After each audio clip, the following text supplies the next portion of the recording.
আজিৰে পৰা অসম সাহিত্য সভাৰ সপ্ততিতম অধিৱেশন উদুলি মুদুলি হৈ পৰিছে পাঠশালাৰ ভট্টদেৱ সমন্বয় ক্ষেত্ৰ।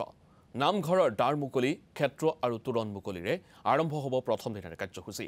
ইয়াৰ পিছতে কবি সন্মিলন, গ্ৰন্থমেলা, প্ৰদৰ্শনী, বিজ্ঞান মেলাকে ধৰি বিভিন্ন বিভাগৰ দ্বাৰ উন্মোচন কৰিব কেইবাগৰাকী বিশিষ্ট ব্যক্তিয়ে।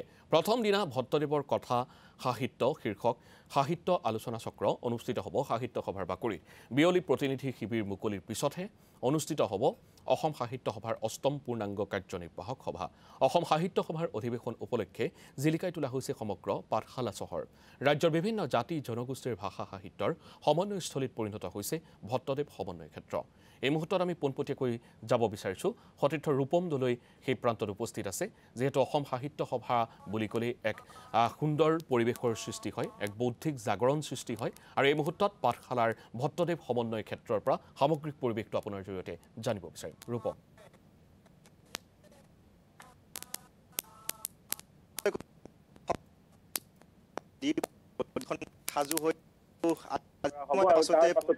ক্ষেত্ৰ মুকলি কৰা হ'ব। ক্ষেত্ৰ মুকলি কৰাৰ পাছতে সাহিত্য প্ৰেমীয়ে ভিতৰলৈ প্ৰৱেশ কৰিব পাৰিব। আমি পোনপটীয়াকৈ দৃষ্টান্ত কিছু দেখুৱাম। অৱনী বেজবৰুৱা আছে। আমি মুখ্য প্ৰৱেশ দ্বাৰত উপস্থিত আছো। খুব সুন্দৰকৈ এই যি মুখ্য তোৰণ, এই তোৰণ নিৰ্মাণ কৰা হৈছে। পৃথিৱী বিখ্যাত কাজিৰঙাৰ এশিঙীয়া গড় আৰু এই এশিঙীয়া গড়ৰ আৰ্হিতে মুখ্য তোৰণ নিৰ্মাণ কৰা হৈছে। আৰু এই মুখ্য তোৰণ 8:30 বজাৰ লগে লগে মুকলি কৰি দিয়া হ'ব ৰাইজৰ বাবে।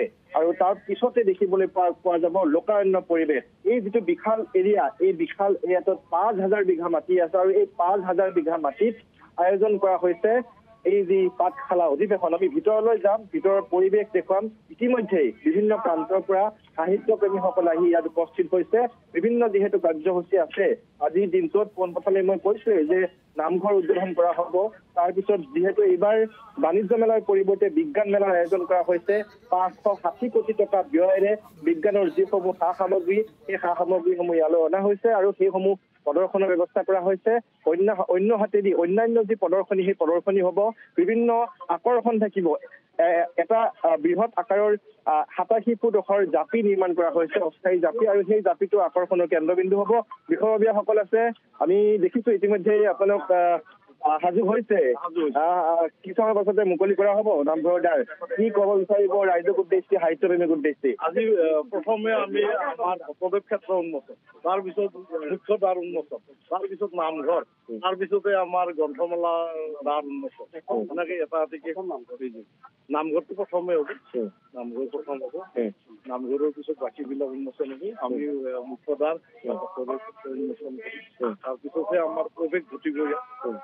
নিশ্চয় ধন্যবাদ জ্ঞাপন কৰিছো। মই আপোনাৰ ওচৰলৈ আহিছো। আমি দেখিছো সুন্দৰ হৈ জিলিকি উঠিছে সমন্বয় ক্ষেত্ৰ। এক প্ৰকাৰ জাতি জনগোষ্ঠী সকলো আজি একত্ৰিত হৈছে। ইয়াতে ৰাইজলৈ বাৰ্তা যাব। কি ক'ব বিচাৰিব? সকলোলৈ আমি অনুৰোধ আন্তৰিকভাৱে জনাইছো, সকলোৱে অসম সাহিত্য সভাৰ সপ্ততিতম অধিৱেশনলৈ আপোনালোকে আহক। বহু কষ্ট কৰি বজালীবাসী ৰাইজে বহু কষ্ট কৰি আমি আদৰণীয় সমিতি সন্মানীয় সভাপতি ৰঞ্জিত কুমাৰ দাসদেৱৰ নেতৃত্বত আমি চেষ্টা কৰিছো।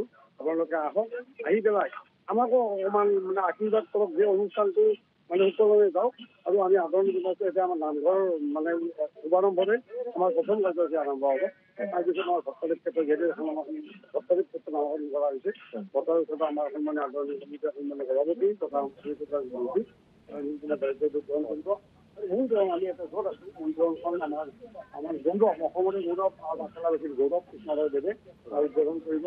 তাৰপিছত আমাৰ বিজ্ঞান মেলা, আমাৰ নৱতম হৈছে অসম সাহিত্য সভা। তেওঁলোকে সকলোৱে ইয়াতে জনা যে পাঠশালাত হয়।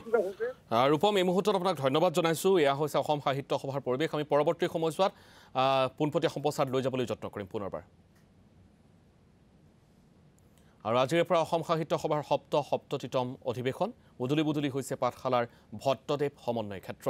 আমি এই মুহূৰ্তত সামগ্ৰিকভাৱে পৰিৱেশটো দেখুওৱাৰ যত্ন কৰিলোঁ। নামঘৰৰ দ্বাৰ মুকলি ক্ষেত্ৰ, তোৰণ মুকলিৰে আৰম্ভ হৈছে কাৰ্যসূচী, আৰু কবি সন্মিলন, গ্ৰন্থমেলা, বিজ্ঞান মেলাৰ দ্বাৰ কৰিব উন্মোচন।